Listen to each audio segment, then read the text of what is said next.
ভক্তগণ, আজ আপনাদের শোনাতে এসেছি মহাভারতের আদি পর্বের নবম গল্পটি। আর এই গল্পগুলি শুনতে আপনাদের কেমন লাগছে তা কিন্তু অবশ্যই ভুলবেন না কমেন্ট বক্সে আমাকে জানাতে। আর ভিডিওটি ভালো লাগলে লাইক, শেয়ার এবং সাবস্ক্রাইব করে আমার পাশে থাকবেন। আচ্ছা চলুন আর বেশি দেরি না করে মহাভারতের গল্পটি পড়া যাক। আজ যে গল্পটি পড়ব সেই গল্পের নাম জরৎকারু ঋষির কথা এবং আস্তিকের জন্ম বৃত্তান্ত। সৌনক ঋষি জিজ্ঞাসা করলেন, সুতনন্দন, আপনি যে জরৎকারু ঋষির নাম বললেন তার নাম জরৎকারু কেন হলো? তার নামের অর্থই বা কি এবং আস্তিকের জন্ম হলো কিভাবে? উগ্রশ্রবা বললেন, জরা শব্দটির অর্থ হলো ক্ষয় আর কারু শব্দটির অর্থ হলো দারুণ। অর্থাৎ তার শরীর আগে দারুণ অর্থাৎ হৃষ্টপুষ্ট ছিল, তারপর তপস্যা করায় তার শরীর জীর্ণ শীর্ণ এবং ক্ষীণ হয়ে গেছে, তাই তার নাম জরৎকারু। বাসুকী নাগের বোনেরও প্রথমে ওই রকম রূপই ছিল। তিনিও তপস্যার দ্বারাই তাঁর শরীর ক্ষীণ করে ফেলেছিলেন, তাই তাকেও জরৎকারু বলা হয়। এবার আস্তিকের জন্ম বৃত্তান্ত শুনুন। জরৎকারু ঋষি বহুদিন ব্রহ্মচর্য পালন করে তপস্যায় রত ছিলেন। তিনি বিবাহ করতে চাননি। তিনি জপ তপ ও শ্রদ্ধায় ব্যাপৃত ছিলেন এবং নিভৃতভাবে সর্বত্র বিচরণ করতেন। সেই সময় রাজা পরীক্ষিতের রাজত্বকাল চলছিল। জরৎকারু মুনির নিয়ম ছিল যে ভ্রমণ করতে করতে যেখানে সন্ধ্যা হবে তিনি সেইখানেই রাত্রিবাস করবেন। তিনি পবিত্র তীর্থে গিয়ে স্নানাদি সমর্পণ করে কঠোর নিয়ম পালন করতেন। সেই নিয়ম এতই কঠিন যে বিষয়াসক্ত মানুষের কাছে তা প্রায় অসম্ভব ছিল। তিনি বায়ু পান করে নিরাহারে থাকতেন, এতে তাঁর শরীর শীর্ণ হয়ে গিয়েছিল। একদিন রওনা হওয়ার সময় তিনি দেখলেন কয়েকজন পিতৃপুরুষ নিচের দিকে মুখ করে এক পরীক্ষার মধ্যে ঝুলেছেন। তারা একটি শুষ্ক তৃণ ধরে বেঁচে আছেন, কিন্তু সেই তৃণটিকে একটি ইঁদুর ধীরে ধীরে কাটছে। তারা অনাহারে দুর্বল এবং দুঃখী ছিলেন। জরৎকারু তাদের কাছে গিয়ে বললেন, আপনারা যে তৃণের সাহায্যে ঝুলে আছেন সেটি একটি ইঁদুর কেটে দিচ্ছে। আপনারা কে?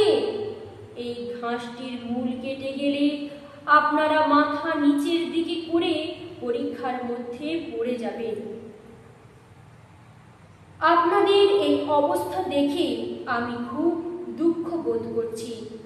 আমি আপনাদের সেবার জন্য কি করতে পারি? আমার তপস্যার চতুর্থ ভাগ, তৃতীয় ভাগ বা অর্ধভাগের সাহায্য যদি এই বিপদ থেকে বাঁচতে সক্ষম হন তাহলে বলুন। আমি এমনকি তপস্যার সমস্ত ফল দিয়ে আপনাদের বাঁচাতে চাই। আপনারা আমাকে দয়া করে আদেশ করুন। পিতৃপুরুষেরা বললেন, আপনি একজন বৃদ্ধ ব্রহ্মচারী, আমাদের বাঁচাতে চান, কিন্তু আমাদের এই বিপদ তপস্যার দ্বারা নির্মূল হওয়ার নয়। আমাদেরও তপস্যাকৃত বল আছে, কিন্তু বংশ পরম্পরা নষ্ট হয় আমরা এই ঘোর নরকে পতিত হচ্ছি। আপনি বৃদ্ধ বলে করুণাবশত আমাদের কথা চিন্তা করছেন। আমাদের কথা শুনুন। আমরা যাযাবর নামক ঋষি, বংশ পরম্পরা ক্ষীণ হওয়ায় আমরা পূর্ণ লোক থেকে পতিত হয়েছি। আমাদের বংশে এখন একজন ব্যক্তি আছে যে না থাকারই মতো। আমাদের দুর্ভাগ্য যে সে তপস্বী হয়ে গেছে। তার নাম জরৎকারু। সে বেদ বেদাঙ্গে পারঙ্গম, সংযমী, উদার এবং ব্রতশীল। সে তপস্যা করার লোভে আমাদের এ সংকটে ফেলে দিয়েছে। তার কোনো ভাই, বন্ধু, পুত্র, পত্নী নেই। সেই জন্য আমরা বেহুশ হয়ে অনাথের মতো এখানে পড়ে আছি। আপনি যদি তার দেখা পান তাহলে তাকে বলবেন, জরৎকারু, তোমার পিতৃপুরুষেরা হেটমুন্ড হয়ে খালের মধ্যে পড়ে আছে। তুমি বিবাহ করে সন্তান উৎপাদন করো। তুমি আমাদের বংশের একমাত্র আশ্রয়। ব্রহ্মচারী মহাশয়, এই যে ঘাসের মূল আপনি দেখছেন, এই হলো আমাদের বংশের রক্ষাকর্তা। আর আমাদের বংশ পরম্পরায় নষ্ট হয়েছে। এগুলি তারই খণ্ডিত মূল। এই অর্ধখণ্ডিত মূলটি জরৎকারু। মূল খণ্ডিতকারী ইঁদুর হচ্ছে মহাবলিকাল। সে একদিন জরৎকারুকেও নষ্ট করবে। তখন আমরা আরো বিপদে পড়ব। আপনি যা দেখলেন, এসব জরৎকারুকে বলবেন। দয়া করে বলুন, আপনি কে? আর প্রকৃত বন্ধুর মতো কেন শোক করছেন? পিতৃকুলের কথা শুনে জরৎকারু অত্যন্ত শোকগ্রস্ত হলেন। তাঁর বাক্য রুদ্ধ হয়ে গেল। তিনি আবেগপূর্ণ স্বরে তাদের বললেন, আপনারা আমারই পিতা এবং পিতামহ। আমি আপনাদের অপরাধী পুত্র জরৎকারু। আপনারা আমার অপরাধের শাস্তি দিন। আর আমার কি করা উচিত তাই বলুন। পিতৃপুরুষেরা বললেন, পুত্র, অত্যন্ত সৌভাগ্যের কথা যে তুমি আজ এখানে এসে পড়েছ। বেশ, এখন বলো, তুমি এখনই বিবাহ করনি কেন?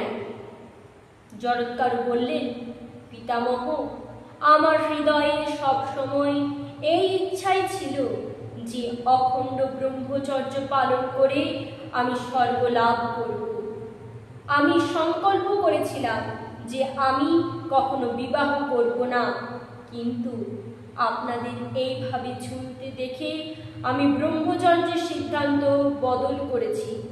আপনাদের জন্য আমি নিশ্চয়ই বিবাহ করব। ভিক্ষালব্ধ কোনো কন্যা যার নাম আমারই নামে হবে, আমি তাকে স্ত্রীরূপে স্বীকার করব, কিন্তু তার ভরণ পোষণের ভার নিতে পারবো না।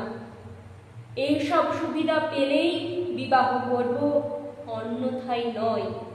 আপনারা আর দুশ্চিন্তা করবেন না। আপনাদের কল্যাণার্থে আমার পুত্র হবে এবং আপনারা সুখে পরলোকে বাস করবেন। জরৎকারু তার পিতৃকুলকে কথা দিয়ে পৃথিবীতে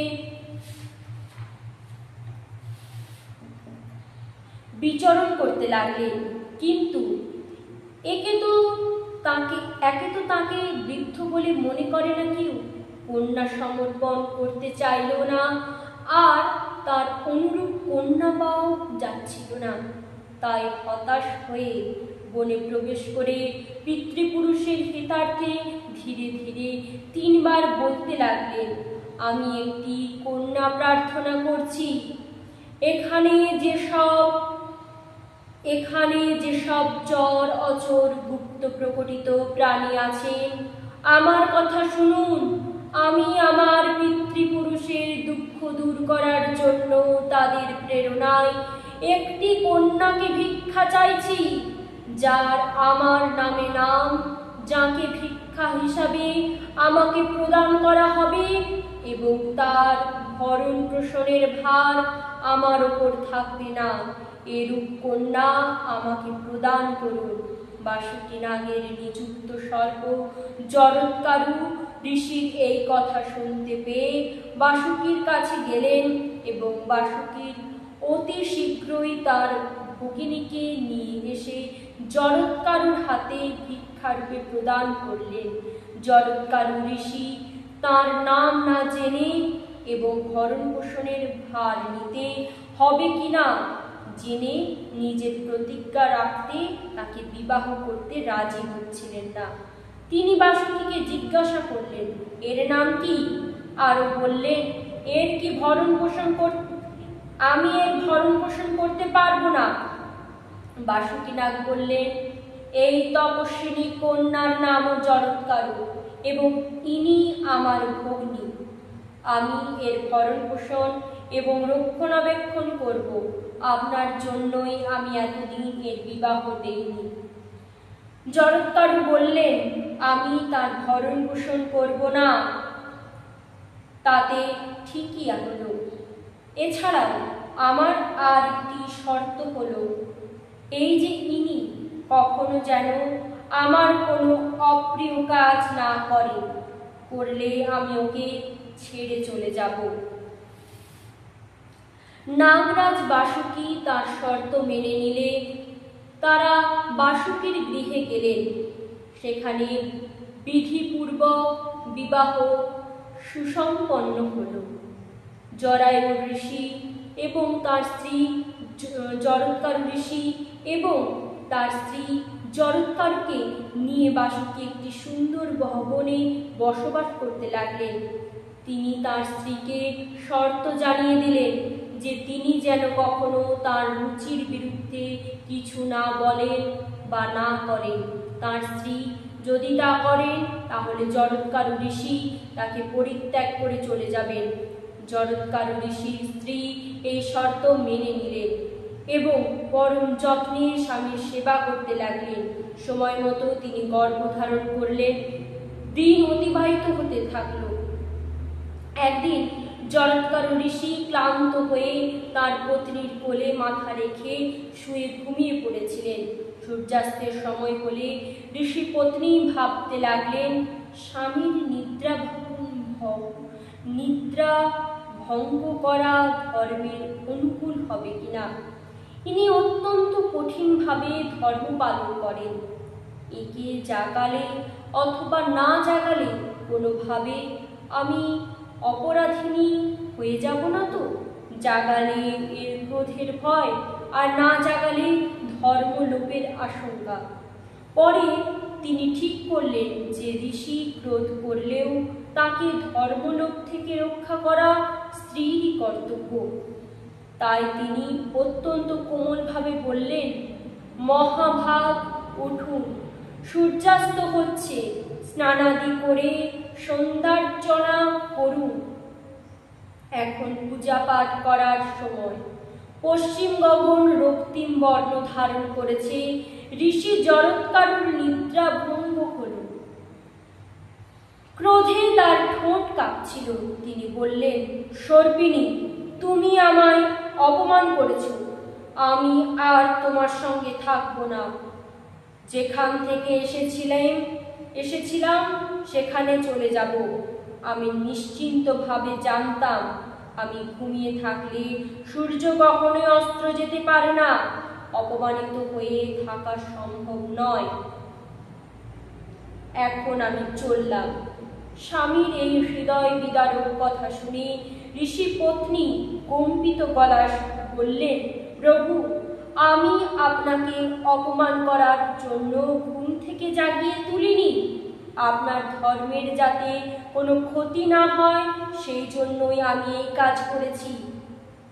জরৎকারু ঋষি বললেন, আমার মুখনিসৃত বাক্য কখনো মিথ্যা হবে না। আমার মধ্যে আগে থেকেই এই শর্ত করা ছিল। আমি চলে যাবার পরে তুমি তোমার ভাইকে জানিও যে আমি চলে গেছি। এ কথাও বলো যে আমি এখানে খুব সুখেই ছিলাম। আমি চলে গেলে তুমি আমার জন্য কোনো চিন্তা করো না। ঋষি পত্নী অত্যন্ত শোকগ্রস্ত হলেন। তার মুখ শুকিয়ে গেল, বাক্যহরণ হলো, চোখে জল ভরে এলো। তিনি কম্পিত হৃদয়ে ধৈর্য সহকারে হাত জোড় করে বললেন, ধর্মজ্ঞ, এই নিরপরাধ নারীকে ছেড়ে যাবেন না। আমি ধর্মে অটল থেকে আপনার প্রিয় ও হিত কার্যে সম্পন্ন করার জন্য এই কাজ করেছি। আমার ভাই এক বিশেষ প্রয়োজনে আপনার সঙ্গে আমার বিবাহ দিয়েছে, তা এখনই সম্পন্ন হয়নি। আমার ভাইয়েরা মাতা স্কন্ধ শাপগ্রস্ত হয়ে আছেন। আপনার থেকে আমার একটি পুত্র লাভ করা অত্যন্ত প্রয়োজন। তার দ্বারাই আমাদের জাতির কল্যাণ হবে। আপনার সঙ্গে আমার বিবাহ যেন নিষ্ফল না হয়। এখনো আমার সন্তান জন্মগ্রহণ করেনি, তাহলে আপনি কেন এই নিরপরাধ অবলোকে ছেড়ে চলে যাচ্ছেন? পত্নীর কথা শুনে ঋষি উত্তর দিলেন, তোমার গর্ভে অগ্নির ন্যায় তেজস্বী সন্তান আছে। সে মস্ত বড় বিদ্বান এবং ধর্মাত্মা ঋষি হবে। এই কথা বলে জরৎকারু ঋষি প্রস্থান করলেন। ঋষি চলে গেলেন। ঋষি পত্নী তার ভাই বাসুকীর কাছে গেলেন এবং স্বামীর গৃহত্যাগের কথা জানালেন। এই অপ্রিয় ঘটনার কথা শুনে বাসুকী খুব দুঃখ পেলেন। তিনি বললেন, বোন, যে উদ্দেশ্যে ওর সঙ্গে আমরা তোমার বিবাহ দিয়েছিলাম তা তো তুমি জানোই। যদি ওর সে তোমার একটি পুত্র হতো তাহলে নাগেদের ভালোই হতো। ব্রহ্মার কথানুসারে সেই পুত্র নিশ্চয়ই আমাদের জন্মেজয়ের যজ্ঞাদি থেকে রক্ষা করত। বোন, তুমি গর্ভবতী হয়েছ কি? আমরা চাই যাতে তোমার বিবাহ নিষ্ফল না হয়। নিজের বোনকে কথা জিজ্ঞাসা করা কোনো ভাইয়েরই উচিত নয়, কিন্তু প্রয়োজনের গুরুত্ব দেখে আমাকে এই সব প্রশ্ন করতে হচ্ছে।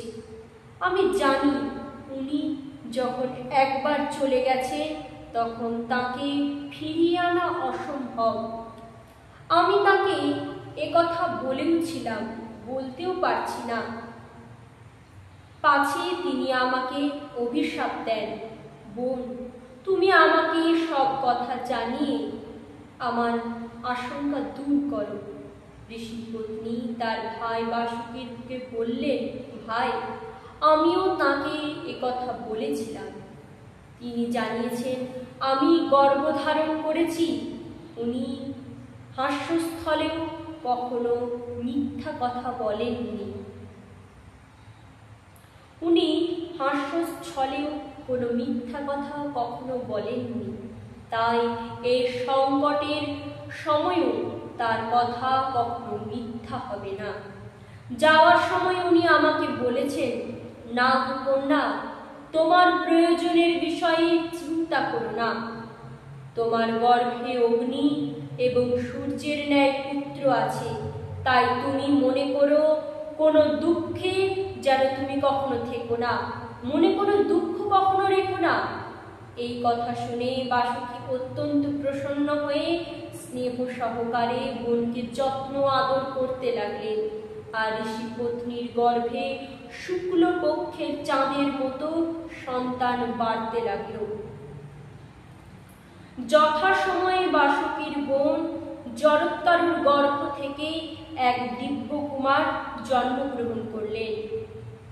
তার জন্ম নেয়ার তার পিতৃ ও মাতৃ উভয় কুলেরই ভয় দূর হল।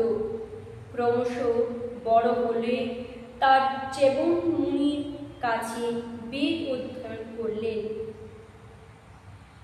সেই ব্রহ্মচারী বালক বয়স থেকে অত্যন্ত বুদ্ধিমান ও সাত্ত্বিক ছিলেন। তিনি মাতৃগর্ভে থাকার সময় তার পিতা তাঁর সম্পর্কে বলেছিলেন, অস্থি আছে, তাই তার নাম হয়েছিল আস্তিক। নাগরাজ বাসুকি তাকে অত্যন্ত স্নেহ ও সতর্কতার সঙ্গে পালন করতে লাগলেন। অল্প সময়ের মধ্যেই সেই বালক ইন্দ্রের ন্যায় বিশাল হয়ে নাগেদের হর্ষ বৃদ্ধি করতে লাগলেন। নমস্কার প্রিয় ভক্তগণ, মহাভারতের আজকের গল্পটি এখানেই পরিসমাপ্তি ঘটল।